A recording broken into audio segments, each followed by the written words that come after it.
Hello everyone, welcome back to the channel. आज की इस वीडियो में हम करने वाले हैं हमारी क्लास 10th की साइंस का चैप्टर नंबर 1 जो है हमारा केमिकल रिएक्शंस एंड इक्वेशन, इसका अगला टॉपिक। तो अगला टॉपिक है हमारे पास टाइप्स ऑफ केमिकल रिएक्शन। तो हमारे पास मेनली 4 टाइप के होते हैं, बट इस चैप्टर में जो छोटे छोटे होते हैं ना वो भी काफ़ी सारे हैं, तो हम सबको कर लेंगे कवर एक ही बार में, ठीक है। तो पहला आता है हमारे पास कॉम्बिनेशन। अच्छा, यहाँ पर पहले नाम लिखे हुए हैं, देखो कौन कौन से। ये 4 तो हमारे मेन हैं, बाकी जो ये ऑक्सीडेशन रिडक्शन है इसी के साथ एक्सोथर्मिक एंडोथर्मिक भी होता है, ये हमारा थोड़ा बेसिक वाला है, ठीक है। बट ये 4 हमारे मेन है। कौन कौन से? Combination reaction, decomposition reaction, displacement reaction, double displacement reaction. Oxidation reduction जो है ये भी इंपॉर्टेंट है वैसे तो, ठीक है, बट ये जो है थोड़ा वैसे मेन टॉपिक की तरह नहीं है ये। तो पहला आता है हमारे पास कॉम्बिनेशन रिएक्शन। कॉम्बिनेशन रिएक्शन क्या होता है? इन कॉम्बिनेशन रिएक्शन 2 एलिमेंट्स और 1 एलिमेंट एंड 1 कंपाउंड और 2 compounds combine to give a single product. Mainly कहने का मतलब ये है कि रिएक्टेंट आपके पास एक से ज़्यादा होंगे लेकिन प्रोडक्ट आपके पास एक ही बनेगा, ठीक है। जैसे C+O2, carbon plus O2 gives CO2, 2H2 plus O2 gives 2H2O, ठीक है। Hydrogen plus oxygen gives water. तो कार्बन हमारे पास एक है, ऑक्सीजन भी एक ही है, मतलब 2 हो गए टोटल रिएक्टेंट, लेकिन प्रोडक्ट एक बना है। इधर भी 2 हैं लेकिन प्रोडक्ट एक बना है। तो जब रिएक्टेंट्स 2 या 2 से ज़्यादा होते हैं लेकिन प्रोडक्ट एक ही बनता है, उसे हम कहते हैं कॉम्बिनेशन रिएक्शन। अब हमारी बुक में एक बहुत ही इंपॉर्टेंट कॉम्बिनेशन रिएक्शन बताया गया है, जिसमें कि स्लेक्ड लाइम बनता है, कैल्शियम हाइड्रोक्साइड बनता है, ठीक है। कैल्शियम कार्बोनेट से कैल्शियम हाइड्रोक्साइड बनाते हैं। जब कैल्शियम कार्बोनेट को वाटर में डालते हैं तो कैल्शियम हाइड्रोक्साइड बनता है और काफ़ी ज़्यादा हीट निकलती है उस रिएक्शन में, ठीक है। अब जो कैल्शियम कार्बोनेट होता है ना, इसलिए वो चूना होता है, और मार्बल का भी यही केमिकल फॉर्मूला होता है CaCO3। अब जो स्लेक्ट लाइम बनता है उसका यूज़ होता है दीवारों की वाइट वॉशिंग करने के लिए, ठीक है। जो वाइट वॉशिंग करते हैं पेंट करने से पहले, उसमें उसका यूज़ होता है स्लेक्ट लाइम का, ठीक है। तो उसके ऊपर क्वेश्चन आ सकता है और आई थिंक बुक में भी है, तो इसलिए मैंने आपको बता दिया उसके बारे में। अगला है हमारे पास क्वेश्चन आ गया, देखो जो मैंने आपको भी बताया वही आ गया हमारे पास क्वेश्चन। तो एक सब्सटेंस है एक्स जो कि यूज़ होता है वाइट वॉशिंग के लिए, उस सब्सटेंस का नाम बताओ, उसका केमिकल फॉर्मूला लिखो। Right the reaction of substance x named in first above with water. Okay, तो हमारे पास कैल्शियम CaCO3 होता है जो कि वाइट वॉशिंग के लिए यूज़ होता है, एंड जब ये वाटर के साथ रिएक्ट करेगा तो कैल्शियम हाइड्रोक्साइड बन जाएगा। Calcium hydroxide CaOH whole twice बनता है, ठीक है। तो वाइट वॉशिंग के लिए यूज़ करते हैं हम लोग स्लेट लाइम को। अगला, ओके, तो यहाँ पर हमारे पास एक और रिएक्शन दी हुई है, मतलब एक्टिविटी मैं आपको बता देता हूँ इस एक्टिविटी में क्या है। एक्टिविटी 1.7 है। क्वेश्चन में बोला गया है Y is the amount of gas collected in one of the test tubes in activity 1.7 double of the amount collected in the other. तो इसमें ये जो एक्टिविटी है ये आई थिंक सिल्वर क्लोराइड वाली थी। सिल्वर क्लोराइड और सिल्वर ब्रोमाइड को जब हम लोग धूप में रखते हैं तो फिर वो डिकम्पोज जाता है। बट लेकिन मेरे को ये क्वेश्चन थोड़ा समझ में नहीं आया, क्योंकि अगर मतलब कॉम्बिनेशन रिएक्शन के बाद का ये था, और वो जो था वो डिकम्पोजिशन रिएक्शन की एक्टिविटी है जिसमें AlCl3 अलग हो जाता है, तो इसमें गैस वाला तो कुछ था नहीं। तो ये क्वेश्चन मुझे थोड़ा गलत सा लगता है, बट अगर आपको समझ में आया हो तो बता देना आप कमेंट करके, इसका आंसर हम लोग देखेंगे फिर, ठीक है। अगला क्वेश्चन, ओके। अगला है डिकम्पोजिशन रिएक्शन। तो देखो डिकम्पोजिशन रिएक्शन में क्या होता है, कॉम्बिनेशन में क्या था कि 2 प्रोडक्ट मिलकर के सिंगल प्रोडक्ट बनते हैं। इसमें क्या होता है, सिंगल प्रोडक्ट जो सिंगल रिएक्टेंट जो होता है वो प्रोडक्ट बन जाता है। In a decomposition reaction a single compound breaks down to produce 2 और more similar substances. The decomposition reaction takes when energy is supplied in form of heat, electricity और लाइट, ठीक है। जब हीट की मदद से होता है तब उसे हम कहते हैं थर्मल डिकम्पोजिशन, जब इलेक्ट्रिसिटी की मदद से होता है तब उसे हम कहते हैं इलेक्ट्रोलिसिस, और जब लाइट की हेल्प से होता है तब उसे हम कहते हैं फोटो डिकम्पोजिशन, ठीक है। जो एल्यूमिनियम क्लोराइड वाला है ना वो फोटो डिकम्पोजिशन का एक पार्ट है। तो इसको हम लोग अब देखते हैं कि करके। देखो भाई, थर्मल वाला जो है उसमें आई थिंक लेड नाइट्रेट वाला होता है थर्मल में, ठीक है। इसमें हमारा इलेक्ट्रोलिसिस में वाटर का हम लोग इलेक्ट्रोलिसिस करते हैं। तो when a substance is decomposed by passing electric current the process called electrolysis. तो इलेक्ट्रोलिसिस में बेसिकली क्या करते हैं, हम एक बर्तन लेते हैं, उसमें हम पानी डालते हैं और थोड़ा सा सॉल्ट भी डाल देते हैं ताकि थोड़ा आयनाइज हो जाए वाटर, ठीक है। आयनाइज हो जाएगा तभी तो H+ और OH- बनेगा ना, ठीक है। तो आयनाइज हो जाएगा पानी। हालांकि इसमें थोड़ी हमारी ना गैसेस निकलती हैं, हाइड्रोजन और ऑक्सीजन गैस निकलती है, ठीक है। फिर उसके बाद कैथोड और एनोड हम लोग उसमें लगा देंगे, ठीक है। जो कैथोड है वो नेगेटिव चार्ज वाला होता है, एनोड पॉजिटिव चार्ज वाला होता है, ठीक है। अब क्या होगा, जो हाइड्रोजन होता है वो H+ होता है, H+, तो जितना भी H+ है वो कैथोड के पास चला जाएगा, और जितना भी O- है, मतलब O2 गैस, वो एनोड के पास जाएगा। अब देखो H++H+, इसको मैं जूम करके लिख के दिखाऊं क्या? देखो, इस वाले पे आ जाएगा हमारा H+ और इस वाले पे आ जाएगा O-। जब H++H+ मिलेगा तब क्या बनेगा, ये तभी बन जाएगा H2 गैस। और जब O- मिलेगा तब क्या बनेगा, O2 गैस। तो हमारे कैथोड पर कलेक्ट होती है हाइड्रोजन गैस और एनोड पर कलेक्ट होती है ऑक्सीजन गैस। अब जो अमाउंट ऑफ गैस है ना, आई थिंक वो वाला क्वेश्चन जो था अमाउंट ऑफ गैस वाला, वो इससे रिलेटेड था। ठीक है, ये वाली एक्टिविटी हो सकता है बोली हो उसने, एक्टिविटी गलत लिख दी हो। तो इसमें जो कैथोड होता है उस पर हाइड्रोजन गैस बनती है और ऑक्सीजन गैस बनती है एनोड पर, दोनों की बबल्स बनते हैं। अब इसमें जो अमाउंट ऑफ हाइड्रोजन गैस है वो ऑक्सीजन गैस से ज़्यादा होती है। क्यों? क्योंकि उसके जो एटम्स हैं वो ज़्यादा हैं। देखो, H की 2 हैं, ऑक्सीजन का एक ही है, तो इसीलिए ज़्यादा वो बनती है। हाइड्रोजन के एटम ज़्यादा होते हैं, इसलिए ज़्यादा हाइड्रोजन गैस लिबरेट होती है। एंड एनोड पर जो ऑक्सीजन गैस है वो कम होती है। ठीक है, अगला थर्मल डिकम्पोजिशन। ओके, इसमें कैल्शियम कार्बोनेट का एग्जांपल दिया गया है। तो क्या हो रहा है, कैल्शियम कार्बोनेट को हम लोगों ने टेस्ट ट्यूब में डालकर हीट किया। यहाँ पर इन्होंने कॉपर कार्बोनेट लिख रखा है, जो कि गलत है, कैल्शियम कार्बोनेट है ये। ठीक है, जिससे क्या बना, कैल्शियम ऑक्साइड बना, और क्या बना, कार्बन डाइऑक्साइड बना। इधर भी गलत लिखा हुआ है। ठीक है, इसको हमने हीट किया, कलर इसका उड़ जाएगा, और क्या बना यहाँ से, कैल्शियम ऑक्साइड और कार्बन डाइऑक्साइड। तो यहाँ पर क्या किया, हमने हीट दिया, और हीट दे करके क्या किया है हम लोगों ने, एक प्रोडक्ट, एक रिएक्टेंट को ब्रेक करके दो या दो से ज़्यादा प्रोडक्ट हम बना रहे हैं। अगला आता है फोटोकेमिकल डिकम्पोजिशन। यहाँ पर इन्होंने सिल्वर ब्रोमाइड का दिया हुआ है रिएक्शन। इसी के साथ आप लोग किसका ऐड कर सकते हो, सिल्वर क्लोराइड का भी ऐड कर सकते हो। तो उसका क्या होगा, 2AgCl gives 2Ag plus Cl2। ठीक है, ये दोनों ही ब्लैक एंड वाइट फोटोग्राफी में यूज़ होते हैं सब्सटेंसेस, AgBr और AgCl। ठीक है, ये दोनों ही ब्लैक एंड वाइट फोटोग्राफी में यूज होते हैं। When substances decompose in presence of sunlight it is called photochemical decomposition. तो बेसिकली लाइट के थ्रू जब हम लोग डिकम्पोजिशन कराते हैं, और मोस्ट ऑफ द केसेस में वो सनलाइट होती है, तब उसे हम क्या कहते हैं, फोटोकेमिकल डिकम्पोजिशन रिएक्शन कहते हैं। जैसे यहाँ पर सिल्वर ब्रोमाइड का हो रहा है। ठीक है, ऐसे ही सिल्वर क्लोराइड का भी होता है, AgCl का। ठीक है, और ये दोनों ही ब्लैक एंड वाइट फोटोग्राफी में यूज़ होते हैं। तो क्वेश्चन आता है एग्जाम में कि सिल्वर ब्रोमाइड और सिल्वर क्लोराइड को जो ब्लैक बॉटल्स होते हैं उनके अंदर क्यों रखते हैं स्टोर करके, तो इसीलिए करते हैं ताकि वो डिकम्पोज ना हो जाए। ठीक है, ओके, अगला है रिएक्टिविटी सीरीज ऑफ मेटल्स। तो ये आपको याद करनी होगी। ठीक है, सबसे पहला हमारे पास मोस्ट एक्टिव मेटल आता है पोटाशियम, और लीस्ट एक्टिव है हमारे पास गोल्ड। गोल्ड किसी के साथ रिएक्ट नहीं करता। अब ये याद क्यों करनी है, क्योंकि अगला जो हम केमिकल रिएक्शन पढ़ने वाले हैं ना, वो इसी पे बेस्ड है। असली रिएक्टिविटी सीरीज क्या है, एक सीरीज है जिसमें मेटल्स को उनकी रिएक्टिविटी के डिक्रीजिंग ऑर्डर में अरेंज किया गया है। आप देख सकते हो कौन कौन से मेटल्स हैं, potassium, sodium, calcium, magnesium, aluminium, zinc, iron, tin, lead, copper, mercury, silver, gold, ये सब मेटल्स हैं। बीच में एक नॉन मेटल हमारी हाइड्रोजन गैस भी डाली गई है। ठीक है, अब हाइड्रोजन गैस को बीच में क्यों रखा गया है, क्योंकि जो उसके नीचे वाले हैं वो हाइड्रोजन से क्या है, लेस रिएक्टिव, और उसके ऊपर वाले हाइड्रोजन से भी ज़्यादा रिएक्टिव। तो मेन हाइड्रोजन के बेसिस पर कंपैरिजन कर रहे हैं, हाइड्रोजन को मेन हमारा मीडियम बनाया गया है। ठीक है, तो अगला आता है डिस्प्लेसमेंट रिएक्शन। इसमें क्या होता है, जो मोर रिएक्टिव एलिमेंट होता है वो लेस रिएक्टिव एलिमेंट को हटाकर उसके साथ जो भी कंपाउंड होता है उसके साथ आकर के बैठ जाता है।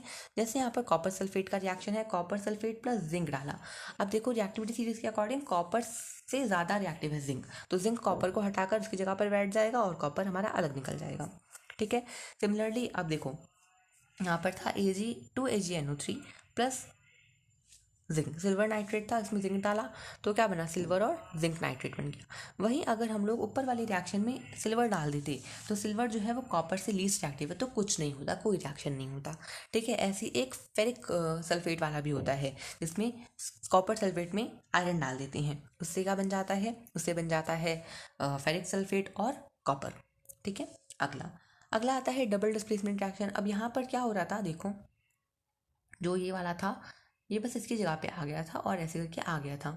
अब डबल डिस्प्लेसमेंट में क्या होगा, जो दो कंपाउंड्स होंगे ना, उनके लास्ट वाले जो होंगे वो आपस में इंटरचेंज हो जाएंगे। ठीक है, जैसे इसमें देखो, BaCl2 plus Na2SO4 gives BaSO4 plus 2NaCl। तो यहाँ पर Cl2 और SO4 का क्या हो गया, इंटर चेंज हो गया है, ठीक है। और इसमें जो BaSO4 होता है इसका प्रेसिपिटेट भी बनता है, तो इसीलिए डबल डिस्प्लेसमेंट रिएक्शन को प्रेसिपिटेट रिएक्शन भी बोलते हैं, क्योंकि इसमें प्रेसिपिटेट बनता है। The reaction in which exchange of ions between the reactants take place to give new products, for example this the white precipitate of BaSO4 is formed, double displacement reaction is also called precipitate reaction. तो basically इसमें क्या होता है, ions के exchange की वजह से जो रिएक्टेंट्स होते हैं उनकी जगहें बदल जाती हैं, प्रोडक्ट नए चेंज होकर नए प्रोडक्ट बनते हैं। और इसमें जो है वाइट प्रेसिपिटेट नहीं बनता, मतलब इस रिएक्शन में वाइट प्रेसिपिटेट बनता है, अलग अलग कलर के प्रेसिपिटेट भी बनते हैं, ठीक है। जैसे जब हम लोग लेड आयोडाइड को रिएक्ट करवाते हैं पोटेशियम नाइट्रेट के साथ, तब लेड नाइट्रेट और पोटेशियम आयोडाइड बनता है। एंड इसमें इसमें येलो कलर का पीपीटी बनता है, किसका, इसमें येलो कलर का पीपीटी बनता है लेड नाइट्रेट का, ठीक है। तो ये सब याद रखना कि BaSO4 का वाइट प्रेसिपिटेट होता है, लेड नाइट्रेट का होता है हमारा कैसा प्रेसिपिटेट, येलो, ठीक है। अगला तो यही प्रेसिपिटेशन, देखो यही वाला रिएक्शन मैं आपको बता रहा था, ठीक है। Lead nitrate plus potassium iodide gives potassium nitrate plus lead iodide, yellow colour का पीपीटी बनता है। Aluminium sulphate plus calcium hydroxide gives aluminium hydroxide plus calcium sulphate, इसका पीपीटी कलर नहीं बताया, बट इसमें भी प्रेसिपिटेट बनता होगा, ठीक है। तो इसमें प्रेसिपिटेट बनता है, प्रेसिपिटेट मैंने आप लोगों को बताया था क्या होता है, इनसॉल्युबल सब्सटेंस होता है जो सॉल्यूशन में मिक्स नहीं होता, ठीक है। अब हमारे दो बेसिक टाइप के रिएक्शंस हैं, एक्सोथर्मिक और एंडोथर्मिक। देखो एक्सोथर्मिक रिएक्शन ऐसे रिएक्शन होते हैं जिसमें हीट निकलती है, ठीक है, रिएक्शन होने के बाद हीट रिलीज होती है, ठीक है। और most of the combination reaction जो होते हैं कैसे होते हैं, most of the combination reaction exothermic होते हैं। जैसे ये वाला हम लोगों ने अभी देखा था, इसमें भी हीट निकलती है, इस वाले में भी हीट निकलती है, इस वाले में भी हीट निकलती है। जब हम लोग लकड़ियों को जलाते हैं तब उसमें भी हीट निकलती है। तो एक्सोथर्मिक रिएक्शंस में हीट निकलती है, एंडोथर्मिक रिएक्शन में हीट एब्जॉर्ब हो जाती है, ठीक है। अब देखो इसमें हमें हीट देनी पड़ती है, तो अगर जैसे कहीं पे लिखा है कि इसको हीट कर रहे हैं तो आप सोचो कि गर्म हो गया होगा वो, तो यानी हीट निकल रही है, तो ऐसा नहीं है। उसे हीट कर रहे हैं मीन्स उसे हम हीट एनर्जी प्रोवाइड कर रहे हैं, तब जाकर के प्रोडक्ट बन रहा है, ठीक है। तो जितने भी डिकम्पोजिशन रिएक्शन होते हैं वो एंडोथर्मिक होते हैं, जब तक उन्हें हीट नहीं देंगे तब तक वो बनेगा नहीं कुछ, ठीक है। मतलब क्या नहीं बनेगा, अगला प्रोडक्ट नहीं बनेगा।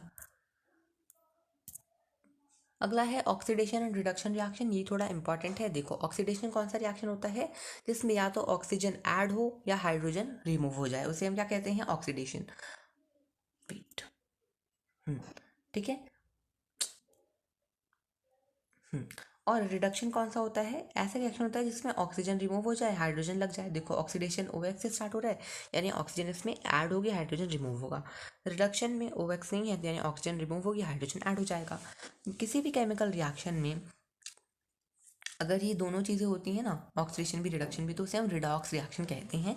एंड 11th क्लास की केमिस्ट्री में इसके ऊपर पूरा एक चैप्टर है, रिडॉक्स रिएक्शन, ठीक है। तो रिएक्शन जिनमें, ये मैंने आप लोगों को बता ही दिया, रिडॉक्स रिएक्शन कहते हैं जिसमें ऑक्सीडेशन और रिडक्शन दोनों एक साथ हो। यहाँ पर तो एग्जाम्पल भी दिए हुए हैं। अब देखो ये एक इंपॉर्टेंट टॉपिक है, ऑक्सीडाइजिंग एजेंट और रिड्यूसिंग एजेंट किसको कहते हैं, क्योंकि ये थोड़ा कैसा है, ये थोड़ा कन्फ्यूजिंग है। देखो जो सब्सटेंस रिड्यूस होता है ना उसे हम कहते हैं ऑक्सीडाइजिंग एजेंट, और जो सब्सटेंस ऑक्सीडाइज होता है उसे हम कहते हैं रिड्यूसिंग एजेंट, ठीक है। जो ऑक्सीडाइज हुआ है वो ऑक्सीडाइजिंग एजेंट नहीं है, वो रिड्यूसिंग एजेंट है। और जो रिड्यूस हुआ है वो रिड्यूसिंग एजेंट नहीं है, वो ऑक्सीडाइजिंग एजेंट है। अब ऐसा क्यों, क्योंकि जो सब्सटेंस ऑक्सीडाइज हुआ है उसने दूसरे वाले को रिड्यूस कर दिया, इसलिए वो दूसरा सब्सटेंस रिड्यूसिंग एजेंट है। लेकिन जो सब्सटेंस रिड्यूस हुआ है उसने दूसरे वाले को ऑक्सीडाइज कर दिया, इसलिए वो ऑक्सीडाइजिंग एजेंट है, ठीक है। So oxidising agents gives oxygen to another substance और remove hydrogen from it. Reducing agents remove oxygen from another substance and give hydrogen to it. अब इसमें आप लोगों को अगर किसी उसमें ऑक्सीजन दिख रही है ऐड होती है तब तो ईजी रहेगा, बाकी हाइड्रोजन वाला अगर आपको याद होगा तो ज़्यादा ईजी रहेगा, ठीक है। ठीक है भाई, अब हम लोग बात करते हैं ऑक्सीडेशन रिएक्शंस का हमारी एवरीडे लाइफ पर क्या इफेक्ट पड़ता है, जिसमें हमें दो चीज़ें पढ़नी है, कोरोजन और रेंसिडिटी। देखो कोरोजन का मतलब क्या है, the destruction of metal layer by layer, okay, the destruction of metal layer by layer by the action of air and water is called corrosion. तो जैसे आप लोगों ने आयरन का रस्ट देखा होगा, ये आयरन के रस्ट की फोटो है। ठीक है, आयरन में क्या लग जाता है, जंक लग जाता है, और जंक से बचाने के लिए क्या करते हैं हम लोग, पेंट कर देते हैं। ठीक है, तो चैप्टर 3 में भी कोरोजन के बारे में है, उसमें हम देखेंगे कि कैसे कैसे प्रिवेंट कर सकते हैं। तो जब भी मेटल का डिस्ट्रक्शन होता है लेयर बाय लेयर, किसकी वजह से, एयर और वाटर की वजह से, यानी वो एयर और वाटर की वजह से रिएक्ट करता है, तब उसे हम क्या कहते हैं, कोरोजन कहते हैं। Corrosion is a natural process which converts a refined metal to a more stable form such as its oxide, hydroxide, sulphide. ठीक है, अब जो भी गैस होगी उसके साथ रिएक्ट करके करेगा। तो देखो भाई, आयरन के कोरोजन को हम लोग कहते हैं, क्या कहते हैं, आयरन के कोरोजन को रस्टिंग। ठीक है, सिल्वर के कोरोजन को कहते हैं टार्निशिंग। टार्निशिंग में क्या होता है, सिल्वर जो है काला पड़ जाता है, ब्लैक हो जाता है, और वो जो होता है ना ब्लैक सब्सटेंस, वो होता है सिल्वर सल्फाइड। यानी कि सिल्वर जो है वो हाइड्रोजन सल्फाइड H2S गैस के साथ रिएक्ट करके सिल्वर सल्फाइड बनाता है Ag2S। ठीक है, अगला आता है, तो ये रहा भाई, रिएक्शन भी आ गई। ठीक है, तो corrosion of, wait what happened, so corrosion of iron का फॉर्म क्या है, reaction Fe+O2 from air plus H2 moisture है, क्या बनेगा 2FeO3 इंटू में dot H2। H2 is basically moisture दिखाता है कि इसमें कितने मोल्स पानी है, इसको हम वाटर ऑफ क्रिस्टलाइजेशन कहते हैं, जो कि हम लोग आगे के चैप्टर में पढ़ेंगे, आई थिंक चैप्टर नंबर 3 में या 2 में है। ठीक है, कोरोजन ऑफ कॉपर में क्या होगा, copper plus hydrogen moisture plus carbon dioxide gas, copper carbonate बनेगा। ये रहा सिल्वर, इसको हम टार्निशिंग कहते हैं। तो ये रहा Ag2S ब्लैक कलर का बनता है, और H2S गैस आती है एयर से। H2S है हाइड्रोजन सल्फाइड गैस, और Ag2S है, Ag2S क्या है, कंपाउंड है ये तो, silver sulphide. The rusting of iron can be prevented by painting, oiling, galvanising, anodising etcetera. ये जो गैल्वेनाइजेशन है, आयनोडाइजेशन है, ये चैप्टर 3 में हम पढ़ेंगे। वैसे यहाँ पर भी बताया गया है, galvanization is a method of protecting steel and iron from rusting by coating them with a thin layer of zinc. तो जिंक के थिन लेयर से जब हम लोग कोट कर देते हैं आयरन या सिल्वर को रस्टिंग से बचाने के लिए, तो उसी को क्या कहते हैं, गैल्वेनाइजेशन कहते हैं। एंड अगला आता है रेंसिडिटी। तो रेंसिडिटी क्या है, the degradation of oil and fat containing compound in presence of oxygen is called rancidity. जैसे आप लोगों ने देखा होगा, जो चिप्स कुरकुरे होते हैं, जब उन्हें हम पैकेट खोलकर रख देते हैं तो थोड़े टाइम बाद वो सॉगी सॉगी से हो जाते हैं, तो उसी को हम रेंसिडिटी कहते हैं। क्या होता है, इसमें जो ऑयल और फैट होते हैं ना, वो ऑक्सीडाइज हो जाते हैं और बहुत सॉफ्ट से हो जाते हैं, सॉगी सॉगी से हो जाते हैं। When fats and oils are oxidized they become rancid and their smell and taste change. तो उनकी स्मेल और टेस्ट चेंज हो जाता है, और अगर ज़्यादा ही रैंसिड हो गया तब तो फिर ख़राब भी हो जाएगा। ठीक है, तो जो देखो, प्रिवेंशन क्या क्या है इसकी, prevention of rancidity, use of air tight containers, packaging with nitrogen gas, refrigeration और एडिशन ऑफ एंटीऑक्सीडेंट। जो चिप्स कुरकुरे के पैकेट में जो गैस भरी रहती है ना, वो गैस नाइट्रोजन गैस होती है। ठीक है, और बाकी एंटीऑक्सीडेंट्स भी ऐड कर सकते हैं, प्रिजर्वेटिव्स ऐड कर सकते हैं, रेफ्रिजरेटर में रख दो या एयर टाइट कंटेनर में रख दो। बाकी जो चिप्स फैक्ट्रीज होती हैं, कुरकुरे की फैक्ट्री होती है, वो नाइट्रोजन गैस डालती है अपने चिप्स वगैरह को रेंसिडिटी से बचाने के लिए। ठीक है, अगला, अब कुछ इंटेक्स्ट क्वेश्चंस हैं। Why does the colour of copper sulphate solution change when iron nail is dropped in it. तो मैंने आप लोग को ये वाला रिएक्शन बताया था ना। तो कॉपर सल्फेट बेसिकली क्या रिएक्शन होता है इसका, CuSO4 प्लस में Fe गिव्स Fe2SO4 प्लस में Cu। ये बैलेंस नहीं है। ठीक है, तो इसमें क्या बोला गया है, जब कॉपर सल्फेट में हम लोग लोहे की कील डालते हैं तब कॉपर सल्फेट का कलर चेंज होता है, क्योंकि फेरिक सल्फेट बनता है।